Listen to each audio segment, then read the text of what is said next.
Bien-aimés dans le Seigneur, nous allons partager la parole de Dieu. Aussi, je vous invite à la prière. Seigneur notre Dieu, tu règnes encore. Et nous voulons à cette occasion que tu nous donnes de prêcher ta parole, invoquer ton esprit pour conduire ce moment. Afin que par sa puissance, ta parole transforme des cœurs et des vies et donne gloire à ton nom, au nom de Jésus. Amen. Frères et sœurs dans le Seigneur, que la paix du Fils de Dieu, Jésus-Christ, le ressuscité, soit avec vous. Bien-aimés, le contexte actuel, marqué par la pandémie de la coronavirus, nous pousse à nous intéresser un peu plus à notre conduite de tous les jours dans nos rapports avec nos semblables. Et afin de nous exhorter à vivre une vie d'expression de l'amour, je vous invite à lire avec moi un texte tiré de l'épître de Paul aux Philippiens, le chapitre 4, les versets 8 et 9. Philippiens 4, versets 8 et 9. Nous lisons. Au reste, frères, que tout ce qui est vrai, tout ce qui est honorable, tout ce qui est juste, tout ce qui est pur, tout ce qui est aimable, tout ce qui mérite l'approbation, ce qui est vertueux et digne de louange, soit l'objet de vos pensées. Ce que vous avez appris, reçu et entendu de moi, et ce que vous avez vu en moi, pratiquez-le. Et le Dieu de paix sera avec vous. Amen. Le thème sur lequel je repose mon exhortation est le suivant. Sois un modèle. Oui, bien-aimé, sois un modèle. Sois un modèle dans la pensée. Sois un modèle dans l'humilité. Sois un modèle dans le sacrifice personnel. Sois un modèle dans la recherche d'unité. Sois un modèle de vie chrétienne. Sois un modèle dans la joie. Sois un modèle dans toute ta conduite. Nous savons tous que ce que notre esprit absorbe ressurgit dans nos paroles et nos actes. Afin que nous soyons des modèles, Paul nous conseille au verset 8 de nourrir notre esprit de pensées dignes d'être aimées et approuvées, des pensées excellentes et dignes de louange. Rejetons les pensées impures et les fantasmes qui peuvent nous troubler. Notre esprit reçoit de la télévision, des livres, des conversations, des films, des magazines et autres, diverses informations. Remplaçons ce qui est nocif par quelque chose de sain. Plus que tout, lisons la Bible et prions. Demandons à Dieu de nous aider à fixer notre esprit sur ce qui est bon et pur. Cela demande de la pratique, mais c'est possible. Dans le verset 9, l'apôtre Paul nous exhorte à pratiquer ce que nous avons appris, entendu et vu en lui. De quoi s'agit-il exactement et comment devons-nous le pratiquer? Au moment où Paul écrit cette lettre, il est prisonnier à Rome et le but de sa lettre est de remercier les Philippiens du don qu'ils lui ont envoyé et les fortifier en leur montrant que la joie véritable ne se trouve qu'en Jésus-Christ. Paul a fondé l'église de Philippe au cours de son deuxième voyage missionnaire. C'était la première église du continent européen. Ses membres avaient envoyé un don à l'apôtre par l'intermédiaire d'Épaphrodite, un des leurs. Les Philippiens avaient été pour Paul source d'une grande joie. Dans une vie consacrée au service de Christ, Paul a connu le dénuement, l'abondance et toutes les conditions intermédiaires. Il avait appris à être satisfait, quelles que soient les circonstances. Voilà pourquoi il exhorte les Philippiens à faire comme lui en étant un modèle de Jésus-Christ, qui est le modèle parfait. Aussi, je t'invite, toi aussi, bien-aimé, à être un modèle là où tu te trouves. Que faire donc pour mettre en pratique la recommandation de Paul? Avec la situation sanitaire qui prévaut actuellement dans notre pays et partout ailleurs, qu'apprenons-nous? Frères, sœurs, nous apprenons qu'actuellement, en raison de la situation qui règne, de nombreuses personnes sont licenciées de leur emploi. Ces personnes-là qui ne peuvent plus assurer leurs besoins quotidiens, poussent des cris de détresse. Comment réagissons-nous devant ces situations? Bien-aimé, que fais-tu? Vas-tu promptement vers ces affligés pour leur porter du secours? Ou restes-tu là à t'occuper de ta maison sans faire aucun cas d'eux? Lorsque Paul apprenait au cours de ses voyages qu'il y avait des mésententes dans les communautés naissantes, il s'empressait d'aller vers elles pour leur apporter un secours moral, puis spirituel. Fais-tu la même chose? Ou bien, en raison de la faiblesse de tes moyens, préfères-tu garder la distance d'avec ces personnes? Il est vrai qu'en raison du risque de propagation de la maladie, les autorités de l'État ont pris plusieurs mesures de sécurité, parmi lesquelles la distanciation. Et nous devons de les respecter scrupuleusement. Cependant, cela ne nous dispense pas de faire parvenir notre soutien matériel ou financier à ces nécessités.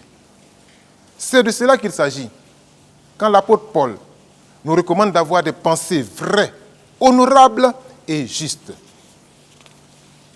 Il peut également arriver que celui qui a perdu son emploi soit tenté d'accepter toute offre d'emploi au risque de tomber dans l'idolâtrie.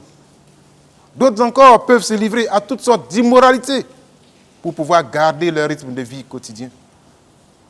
C'est pour cela que, bien-aimé, tu es appelé à être un modèle pour toutes ces personnes par tes conseils avisés.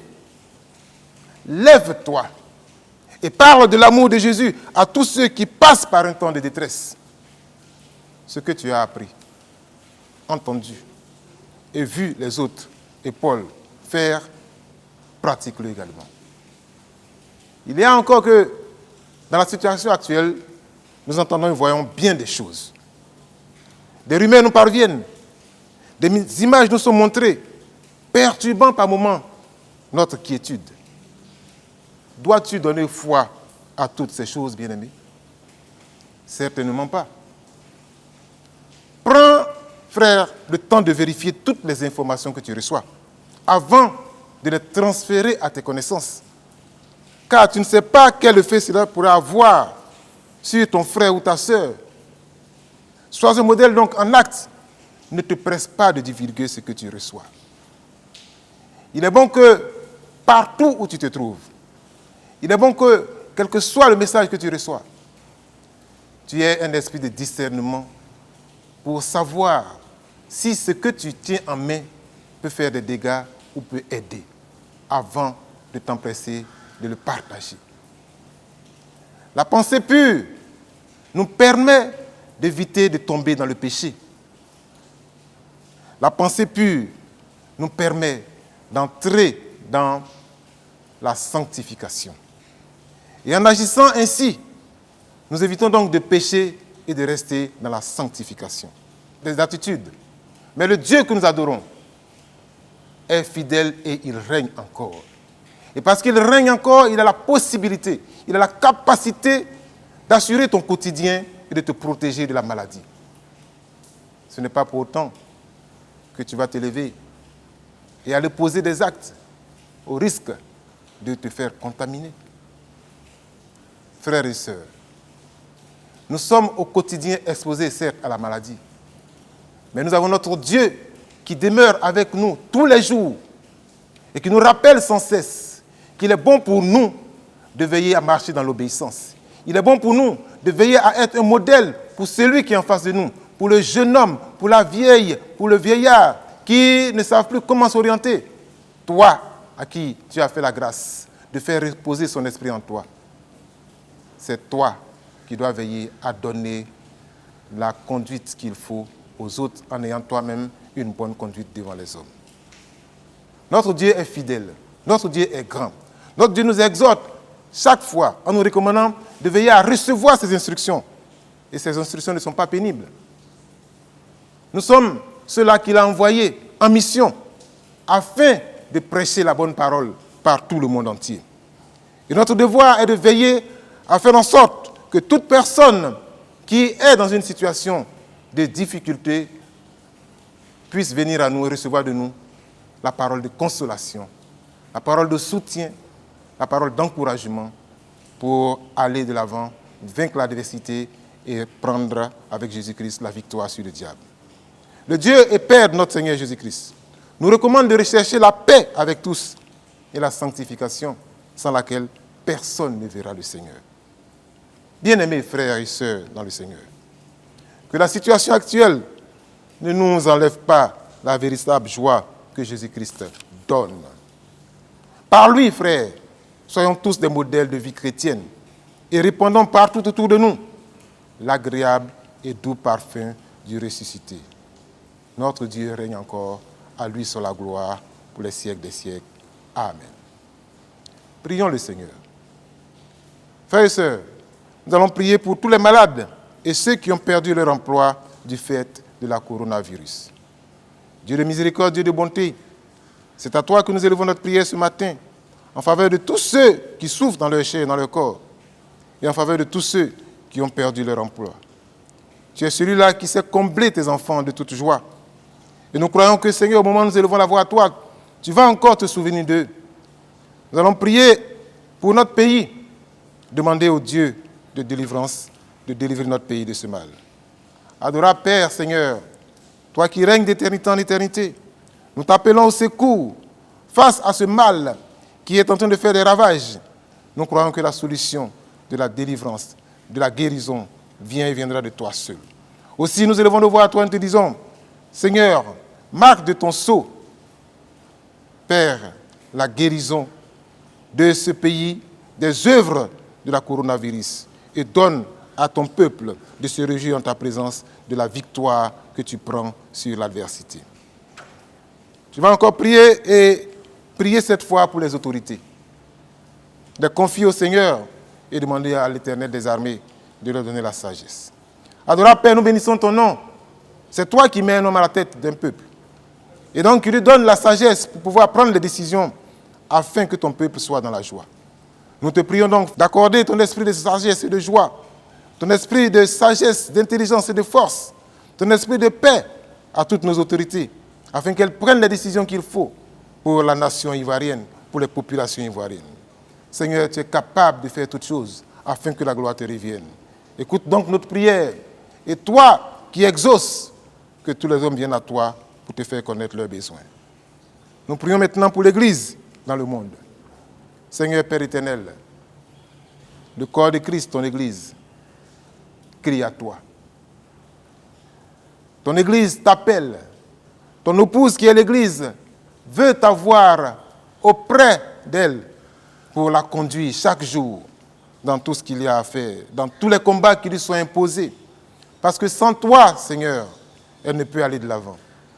Fais donc, Seigneur, en sorte que ton Église puisse chaque jour élever la voix à toi et recevoir de toi les instructions et la force afin d'aller contre l'adversité et de vaincre toute adversité par Jésus notre Seigneur et notre Sauveur.